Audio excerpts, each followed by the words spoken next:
It is now 8 years since the famous Ornish study was published, suggesting that 12 months on a strictly plant-based diet could reverse the progression of prostate cancer. Wait a second, how were they able to get a group of older men to go vegan for a year?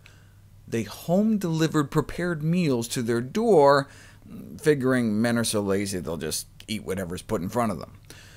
But what about out in the real world?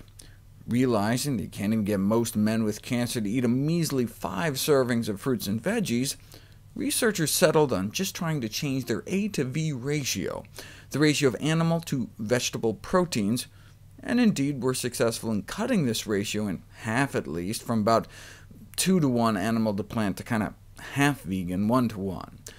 How'd they do? Looks like their cancer was slowed down. The average PSA doubling time, an estimate of how fast the tumor may be doubling in size in the half-vegan group, slowed from 21 months to 58 months, so the cancer kept growing, but with a part-time plant-based diet, they appeared to be able to slow down the tumor's expansion.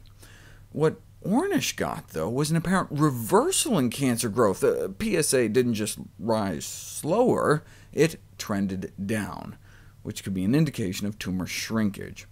So the ideal A to V ratio may be closer to 0. If there's just no way Grandpa's going vegan, and we just have half measures, what might be the worst A and the best V? Eggs and poultry may be the worst, respectfully doubling and potentially quadrupling the risk of cancer progression in this study out of Harvard. Twice the risk eating less than a single egg a day, quadruple the risk eating less than a single serving of chicken or turkey. And if you could only add one thing to your diet, cruciferous vegetables.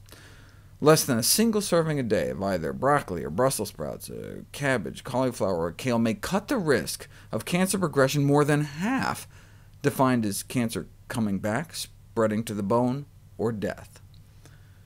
This animal-to-plant ratio might be useful for cancer prevention as well. For example, in the largest study ever performed on diet and bladder cancer, just a 3% increase in the consumption of animal protein was associated with a 15% higher risk of bladder cancer, whereas a 2% increase in plant protein intake was associated with a 23% lower risk. Even little changes in our diet can have significant effects.